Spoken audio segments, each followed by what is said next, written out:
Hello, and thank you for joining us today for this brief webinar on therapeutic supports for recovery from substance use disorders. My name is Charity Bell. I'm the Director of Training from the Northeast area, the Department of Mental Health. Before we try to speak to someone about recovery, it's vitally important that we understand substance use disorders and the process of addiction. One of the questions that we ask most often are, why would someone begin using these substances? What drives someone to begin using cocaine or methamphetamines or opioids? And what we know is that people begin using them for reasons that make sense. To feel good, to feel high, to experience the rush that comes with use, especially in the beginning. To feel better, people of anxiety or stress may utilize substances to provide them with some relief from those feelings for a short time. Other people begin using substances to improve their performance. And then there's curiosity and peer pressure, which may drive some other people to use for the first time or to use different substances. What we know about people who become addicted is that over time, the substance use becomes habitual and they develop tolerance, which means that they require more of the substance in order to achieve the same or even a similar feeling. And over time, people can use large amounts of the substance and not even feel high anymore. They actually require that amount of the substance to avoid going into withdrawal and to simply feel normal. When we look at who has a substance use disorder, there's a variety of categories or silos that we can look at in terms of the factors that lead to that diagnosis.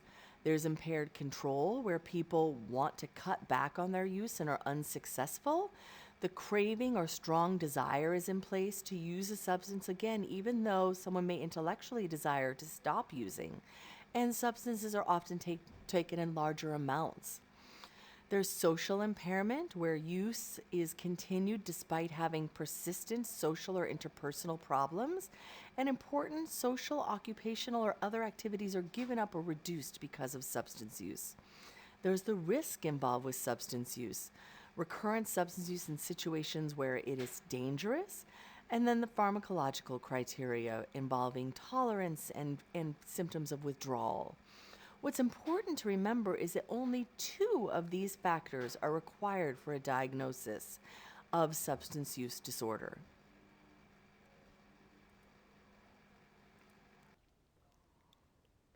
People who struggle with substance use disorder have disruptions and distortions that are important for us to understand. Their judgment may not be the same as someone without a substance use disorder. Their ability to learn and their memory and impulse control have been impacted by their drug use. Their affect may be shifting based upon where they are in their cycles of use, as well as behavior and bodily functions.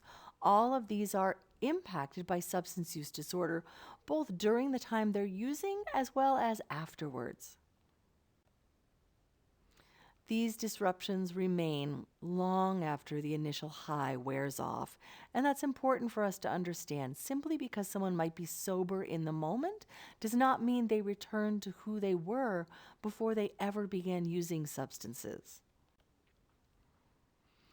Now let's talk about recovery. Recovery is a process of change. It's not simply sobriety.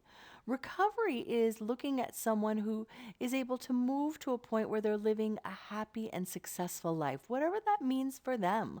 They're able to make a return to health, where they are managing whatever symptoms may remain for them and making healthy choices. They're able to have a stable place to live that they can return to without fear or without meeting the triggers and other things that might have led to substance use. They have a meaningful life, whatever that is for them, that allows them to be independent and have resources that allow them to participate. And they have a community and social networks that provide support and friendship and support their recovery as well. Recovery is a unique process, and it's different for every person who engages in it. It's not one size fits all, and it's not linear. It can have forward motion and setbacks and takes years. People approach recovery differently based upon who they are and what their goals are. Some people may begin with a harm reduction model and move to abstinence. Some people may move immediately to abstinence. And there's all sorts of room for differences in those models. There is various aspects of recovery, including physiological, psychological, spiritual, financial, and legal recovery, and it may include setbacks. For many people, relapse is a part of the recovery process and shouldn't be seen as a failure, but should be seen as a learning opportunity as people begin to understand what it is they need to do to sustain their own recovery. It involves learning or relearning developmental tasks that may have been missed, especially for someone who struggled with substance use disorder during adolescence and early adulthood.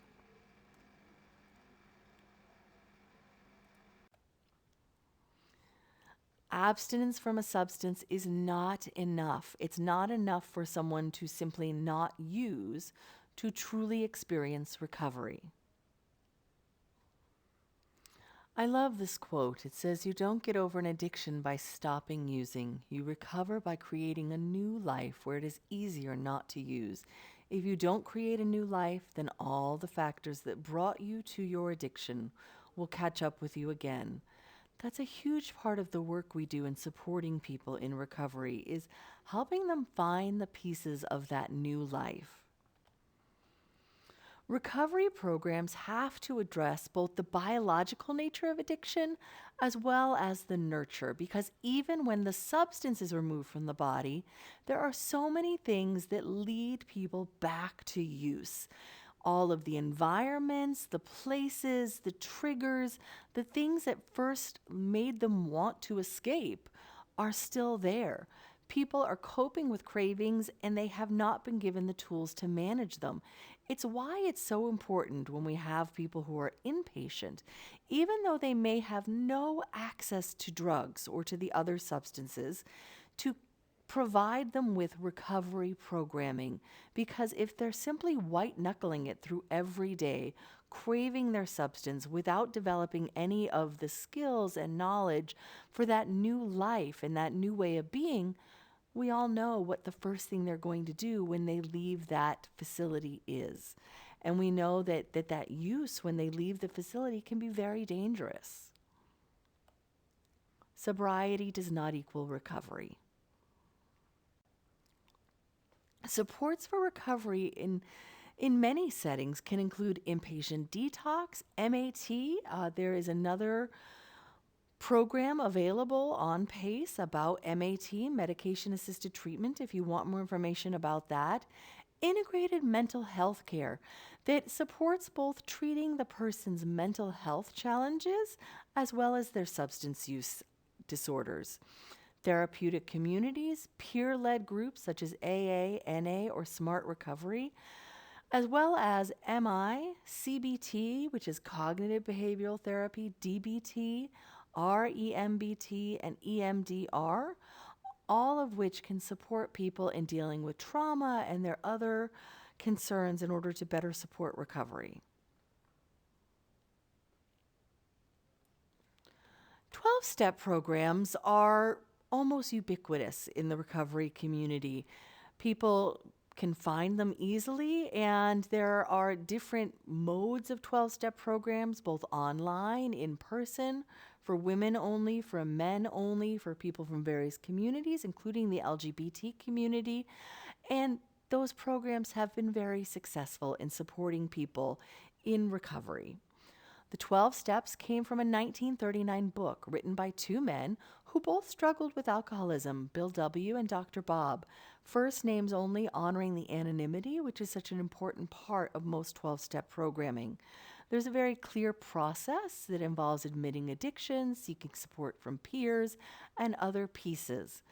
The language in the steps has evolved as other addictions have been addressed, and some meetings use modernized wording of the steps, which may include both gender-neutral language and references to higher powers that are not limited to a Christian God.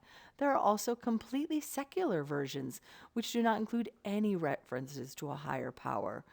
The really wonderful thing about that is that for most people who choose to follow a 12-step program, there is a program available to them that meets both their needs and beliefs.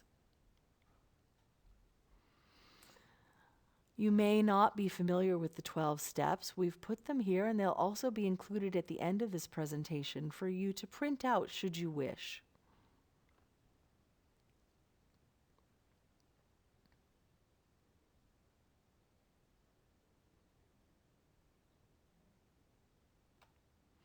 Here we have some deeper looks at the 12 steps, along with some CBT, cognitive behavioral therapy, translations of the 12 steps, so we get a slightly better understanding of what the function of each of the steps might be, including recognition of unhealthy emotions developed in active addiction, which come back to steps 4 and 5, behavioral change, looking at steps 8 and 9, as well as monitoring and maintaining psychological health, steps 10, 11, and 12.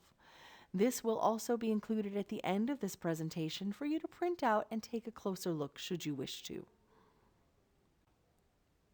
Smart Recovery is a program that many organizations have begun to use within the DMH system.